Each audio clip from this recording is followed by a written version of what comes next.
নমস্কাৰ মই ৰাহুলে আগন্তুক হ'বলগীয়া APSC প্ৰিলিমছৰ প্ৰতি লক্ষ্য ৰাখি ইণ্ডিয়ান পলিটি এণ্ড গভৰ্নেন্সৰ কিছুমান ইম্পৰ্টেণ্ট MCQ আলোচনা কৰি আছিলোঁ তাৰে আজি Part-3 আলোচনা কৰিবলৈ ওলাইছোঁ আশা কৰোঁ মোৰ ভিডিঅ'টিৰ জৰিয়তে আপোনালোকে উপকৃত হ'ব বুলি পলম নকৰাকৈ ভিডিঅ'টি আৰম্ভ কৰোঁ 1 number question The preamble enshrine the aspiration of liberty, equality and fraternity. These are inspired by Option A, Russian Revolution. Option B, USA Constitution. C, Irish Revolution. D, France Revolution. Your right answer to about D, France Revolution. The number economic justice as one of the objective of the Indian Constitution has been provided in A, the preamble and fundamental rights. B, the fundamental rights and the directive principle of state policy. C, the preamble and directive principle of the state policy. D, none of the above. Your right answer to have C, the preamble and the directive principle of state policy. 3 number question. In the context of liberty, a constitutional government is one who is एक number is place effective restriction on individual liberty in the interest of state authority. At the full 2 number places effective restriction on the authority of the state in the interest of individual liberty. At the which of the statement given above is are incorrect বুলি সুধিছে যেহেতু ইয়াৰ 1 number ফুল হে right answer হ'ব A1 only. 4 number question. Which one of the following statement is not associated with liberty as mentioned in the preamble of the Constitution? Preamble or hoite kuntu associate nohoy boli hodise. A, faith. Etu shuddho. B, thought. Etu shuddho. C, desire dise. Desire to preamble dia liberty hoite associate nohoy. D, worship. Worship to shuddho. Yet kuntu nohoy hodise he right answer hobo C, desire. 5 number question. Consider the following statement regarding the preamble of the Indian Constitution. Preamble of the 1. The idea of justice in the preamble has been taken from the Russian Revolution. Justice শব্দ to preamble Russian Revolution পৰা লোৱা হৈছে বুলি দিছে 2 number. The preamble enshrine only political and economic justice to the citizen বুলি দিছে এটো ভুল only political and economic দিছে ইয়াত social হল হয় which of the statement given above is are incorrect বুলি সুধিছে ইয়াৰ 1 নম্বৰটো correct আৰু 2 নম্বৰটো ভুল যেহেতু 2 নম্বৰটো ভুল হে ইয়াৰ right answer হ'ব B2 only. 6 number question. Which one of the following reflects the appropriate relationship between law and liberty? It is if there are more law there is less liberty. B is if there are no law there is no liberty. C is if there is liberty law have to be made by the people. D is if law are changed too often liberty is in danger. Your right answer to hobo B, if there are no laws there is no liberty. 8 number question. Consider the following statement with respect to preamble of the Indian Constitution. Preamble or alam loi Indian Constitution or yet covered settle dia bropra. 1. Only the term socialist and integrity were added by the 42nd Amendment Act in 1976. Boli dise only socialist or integrity nasil tar logot secular asil gotike 1 to full. 2. District court is the final authority on the interpretation or any ambiguity related to the constitution. Eto full district court nohoy eto supreme court hobo. Which of the statement given above is are correct boli dise yat jehetu duita full D hobo right answer neither 1 nor 2. 8 number question. Which of the following functions does the India and preamble perform? 1 number is it declares what are the rights and freedoms provided to the citizen of India. 2 number it declares the nature of the Indian state. 3 number, a guide for the objective of the Indian Constitution. 4 number, it throws light on the sources of the Constitution. Select the answer using the code given below. বুলি দিছে ইয়াৰ গুটে গিটাই শুদ্ধ এ হ'ব D all the above. 9 number question, with reference to the federal context, consider the following statement. 1. Constitution is binding on both the center and state. Etu shuddha. 2 number, state can't participate in amendment of the constitution. Etu full. Isuman constitution or amendment of state samuhor pra paramorkho bisora hoy. Which of the statement given above is are correct boli hudise? Yar only one hobo, gotike a hobo right. 10 number question, consider the following statement. 1. President is bound to give assent to constitutional amendment bill. Etu shuddha. Constitution amendment bill rashtrapati sakhor koribo lagibo. 2 number, a constitution amendment bill can be introduced in the state legislature. Etu full. State legislature constitution amendment bill ana nohoy, etu central legislature hobo. 3 number, recommendation of the president is need before introducing financial bill in the parliament. Etu shuddha. Yat hodise which of the statement given above is are correct. Yat jehetu 2 number to full, ehe right answer hobo C 1 and 3 only. 11 number question, which among the following parts of the Indian Constitution related to the directive principle of state policy? Yat is A part 2, B part 3, C part 4, D part 4A. Yat right answer to hobo part 4. Baki buru kisu janilo hok. Part 2 dase citizenship por bishoye. Part 3 dase fundamental rights or bishoye. Part 4 dase DPSP or the directive principle of state policy bishoye. Or part 4 it dase fundamental duties. 12 number question, with reference to the amendment of the Indian Constitution, consider the following statement.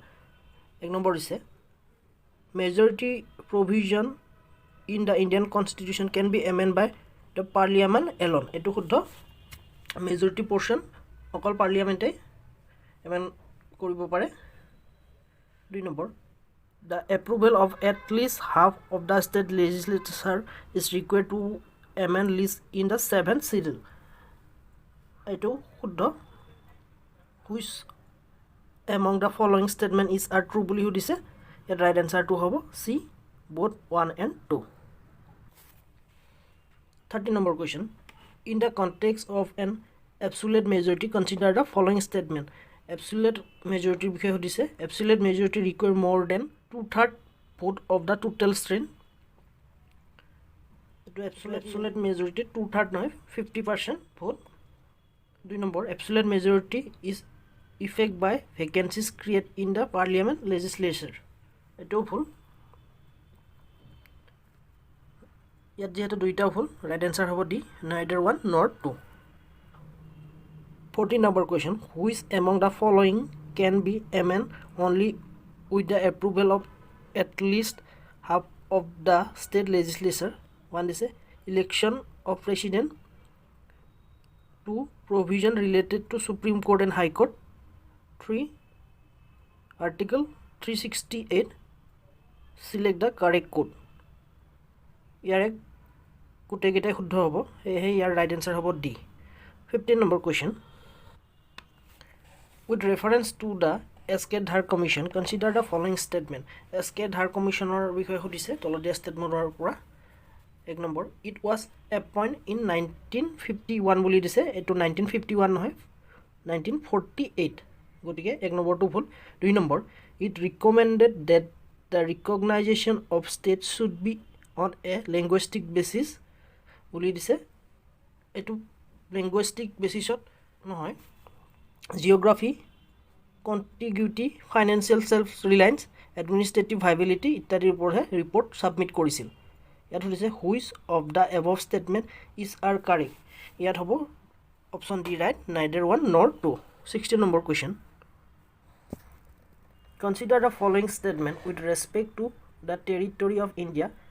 The territory of India shall compromise 1. The territories of the state. 2. The union territories specified in the first schedule. 3. Such other territories as may be acquired. Which of the statement given above is correct বুলি সুধিছে ইয়াৰ গোটেইকেইটাই right হ'ব গতিকে সি হ'ব right answer 17 number question which of the power to the parliament is granted by article 2 of the Indian constitution article 2 দ্বাৰা পাৰ্লিয়ামেন্টক কি ক্ষমতা প্ৰদান কৰিছে বুলি সুধিছে 1 number power to admit into the union of India new states. 2. Power to establish new state বুলি দিছে ইয়াৰ দুইটাই হ'ব ৰাইট গতিকে ৰাইট আনসাৰ হ'ব C both 1 and 2. 18 number question. Article 3 authorize the parliament to 1. Increase the area of any state. 2. Diminish the area of any state. 3. Alter the boundaries of any state. 4. Alter the name of any state. Select the answer using the code given below. ইয়াৰ গোটেইকেইটাই right হ'ব article 3 এ পাৰ্লিয়ামেন্টক এই গোটেইকেইটা ক্ষমতা প্ৰদান কৰিছে 19 number question. Consider the following statement with respect to the power of parliament to form new state. 1 দিছে parliament is not bound by the views of state legislature. এটো শুদ্ধ 2 number in the case of union territory no reference need to be made to the concerned legislature. এটো শুদ্ধ 3 number it is necessary to make fresh reference to the state legislature every time an amendment to the bill is moved. এটো ভুল which of the statement given above is not correct বুলি সুধিছে যেহেতু তিনিটো ভুল হে হ'ব right answer A 3 only. 20 number question. Consider the following statement with respect to article 4. Article 4 or alumni তলত দিয়াবোৰৰ পৰা বাছিব দিছে 1. It declares that laws made for admission or establishment of new state under article 2 are to be considered amendment of the constitution under article 368. Number 2. Formation of new state and alterations of areas, boundaries or names of existing state under article 3 is not to be considered amendment of the constitution under article 368. Eto hudo 3 number law under article 2 and article 3 can be passed by simple majority and by the ordinary legislative procedure. Eto bhul ইয়াত হৈছে which of the statement given above is correct. 2 আৰু 3 right হ'ব হে right answer হ'ব C only 2 and 3. A question number question. Consider the following statement with respect to the integration of Sikkim into the Union of India. 1. Sikkim was an Indian princely state ruled by Sogyal. 2. After the lapse of British paramountcy, Sikkim became a protectorate of India. Eto শুদ্ধ 3 number 36 Constitutional Amendment Act 1975 made Sikkim a full-fledged state of the Indian Union. Eto শুদ্ধ ইয়াত হৈছে which of the statement given above is correct বুলি সুধিছে ইয়াত যেহেতু গোটেইকেইটাই শুদ্ধ হে right answer হ'ব D 1 2 and 3. 22 number question. Consider the following statement with respect to part 1 of the constitution. Part 1 or বিষয়ে সুধিছে constitutionৰ পৰা 1. Article 3 can be used to set away the divided territory of India to a foreign country. Eto ভুল 2. No bill for the purpose of article 3 shall be introduced in either house of parliament except the recommendation of the president. Eto শুদ্ধ প্ৰেসিডেন্টৰ ৰিকমেন্ড লৈ হে 3 number article মতে কোনো বিল সংসদত উত্থাপন কৰিব পাৰে ইয়াত হৈছে which of the above statement is R incorrect যেহেতু 1 নম্বৰটো ফুল সেয়েহে ৰাইট এনসাৰ হ'ব 1 অনলি আজিলৈ ইমানে আশা কৰোঁ মোৰ ভিডিঅ'টিৰ জৰিয়তে আপোনালোকে উপকৃত হৈছে মোৰ ইতিমধ্যে হিষ্ট্ৰীৰ এটা সিৰিজ কমপ্লিট কৰিছোঁ আপোনালোকে চোৱা নাই যদি ডেছক্ৰিপশ্যনতে ভিডিঅ'টোৰ লিংক পাব তাত গৈ চাই ল'ব পাৰিব আৰু পলিটিৰো ইতিমধ্যে কেইটামান পাৰ্ট সম্পূৰ্ণ কৰিছোঁ তাৰ ভিডিঅ'ৰ ডেছক্ৰিপশ্যনতে লিংকবোৰ পাই যাব আপোনালোকে তাত গৈ চাব পাৰিব আৰু ইতিমধ্যে হৈ যোৱা ভিডিঅ'সমূহৰ যদি PDF ল'ব বিচাৰে আপোনালোকে মোৰ টেলিগ্ৰাম চেনেলৰ পৰা কালেক্ট কৰিব পাৰিব তাৰো লিংক মই ভিডিঅ'টিৰ ডেছক্ৰিপশ্যনতে দি দিম আজিলৈ ইমানে ধন্যবাদ